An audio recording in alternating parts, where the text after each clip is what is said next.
Пайгамбар саллаллаху алейхи вассалам келгенде дагы бир түшүнүк.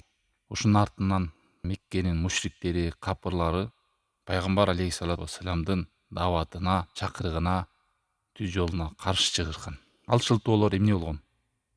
Пайгамбар алып келип аткан маселелер, сөздөр, багыттар, көрсөтмөлөр биз түшүнбөйбүз деген. Түшүнбөй атабыз мунун сөзүн. Эмне деп атат деп. Жана мурунку коомдордо дагы пайгамбарлар келгенде капыр болуп кеткен, пайгамбарга баш ийбеген коомдор ушул эле шылтоону айтышкан.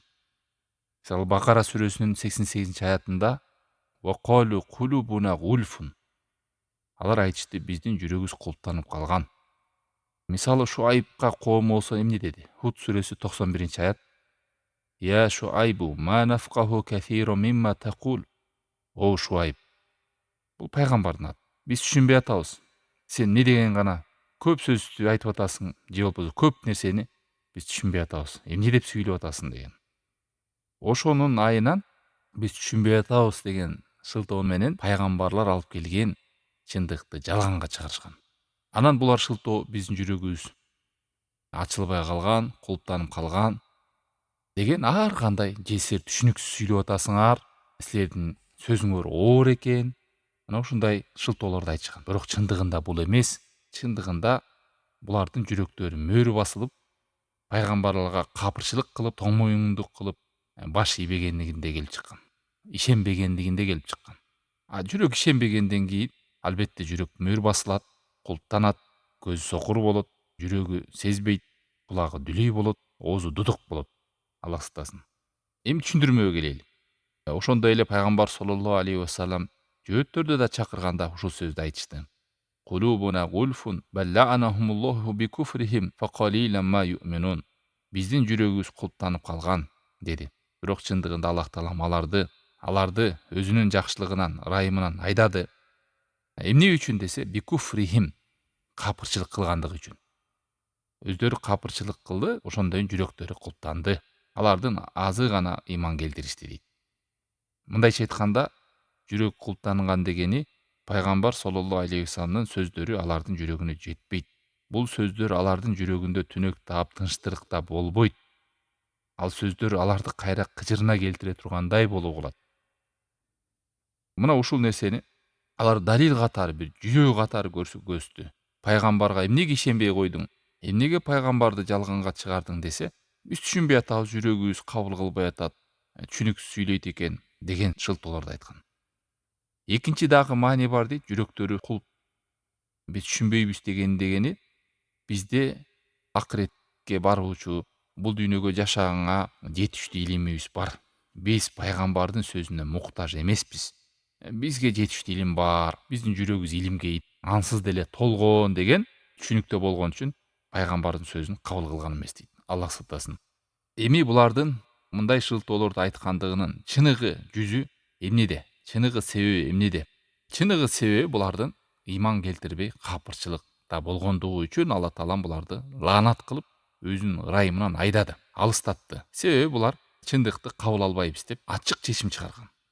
Мына ошонун айынан булар пайгамбар алейхиссалату вассаламдын сөзүн түшүнбөй калышты. Көңүл бурбады, маани бербеди. Алла таалам жаза катары жүрөктөрүн буруп салды. Фаламма загу азагаллаху кулубахум. Качан алар өздөрү тайып, кыйшайып, адашып, чындыкты каалабай жүз бурганда Аллах таалам алардын жүрөгүн бурду. Чындыгында Алла тааламдын ошондой эрежелери бар. Кимде ким чындыкты кабыл албаса, сөзсүз ал жалганды кабыл алат. Ошонун артынан чындыкты укканда жиркенип, жаман көрүп, кыжалат болуп, жүрөк кысылып жүрө берет. Жамандыкка кубанып, ушу жамандыкты коргоп, ошого эргешип, улантып жүрө берет. Аллах сактасын. Баллаанахумуллаху бикуфрихим факалилан ма юъминун.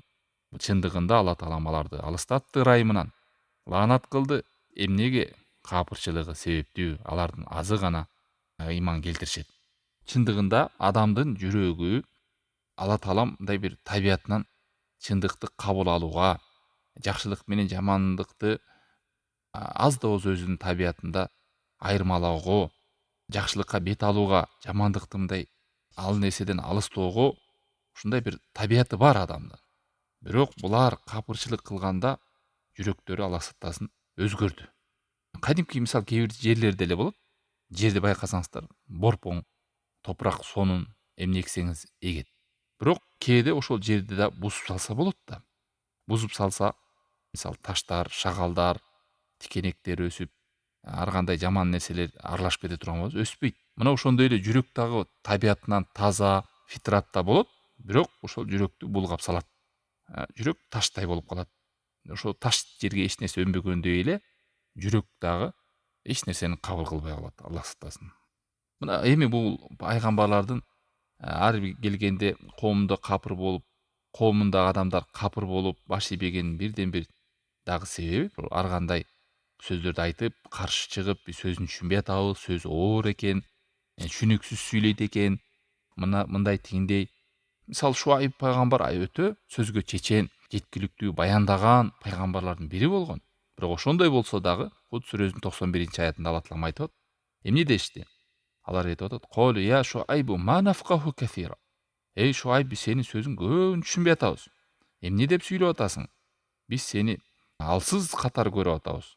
Эгерде могу жамааттын жанындагылар болбогондо сени ташбаранга алмакпыз. Сен биз үчүн урматтуу, сыйлуу адам эмессиң деп. Аллах сактасын. Фахум эмне дейт? Сөзүн түшүнбөй атабыз деп ушинтип сөздү түшүнбөгөндүгүндө эмес, кеп булар ишенбей, ынанбай, мойнуна албай кеп ушуда болуп атат. Анан бул жөн эле шылтоо болуп атат. Текеберликтен бой көтөрүп, жанагы айткандай бизде жетиштүү илим бар деп. Ошондой эле Курайш дагы пайгамбар алейхиссалату вассалам эмне деди? Ва қалу кулубуна фи акиннати мимма тад'уна илей. Эй Мухаммад, биздин жүрөгүбүз биз менен сени чакырган ортосунда тосмо бар, биздин жүрөгүбүздө деп атат. Парда бар. Ва фи аданина вақр. Ал эми жүрөк кулактарыбызда дүлөйлүк бар, мындай укпайбыз сени.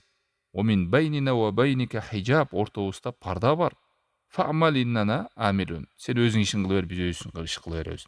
Сен өзүң ибадатын кыла бер, биз өзүбүздүн ибадатты кыла беребиз. Эмне бул жерде айтып аткан максат? Булар текеберленип кабыл кылбай атат. Негизинен ушу капырлар пайгамбар алейхиссалату вассаламга каршы чыккандар кабыл кылбагандардын жолу бир эле. Анан ар кандай текеберликти айтып, балким тилине асылат, улутуна асылат, уруусуна асылат, каяктан келгенин асылат, шылдыңдайт. Анын баары бир шылтоолор. Аллах сактасын. Бул мына жахилияда болгон. Ушул нерсенин дагы бир жаңы жолдорунан, бул дин арабтарга эле арналган, бул пайгамбар биздин улуттан чыккан жок деп, же болбосо бул пайгамбар ошол эле жарык аралына тиешелүү, биз мунун сөздөрүн түшүнбөйбүз, биз үйрөнө албайбыз, биз арабча билбейбиз, биз түшүнө албайбыз деп кээде жеңил нерсени оорлото берсе, Аллах сактасын. Артынан бир шылтоо келип бул динге ыйман келтирбегендиги, пайгамбарга ынанбагандыгы, моюн сунбагандыгынан келип жүрөгү мерес болуп, Аллах сактасын, бул динден алыстап кетиш коркунуч бар. Ошон үчүн мына бул нерселерди биз неге айтабыз туугандар? Дагы баса белгилейли. Ушундай коомдордон сабак алайлы, мурункулардан. Ушулардын жолуна түшүп калбайлы. Ушулар кабыр болуп кеткендей биз дагы ыйманыбыздан ажырап өтүп кетпейли деген максатты үйрөнүп атабыз да. Жамандыкты үйрөнөбүз, билебиз. Ошол жамандыкка түшүп калбаш үчүн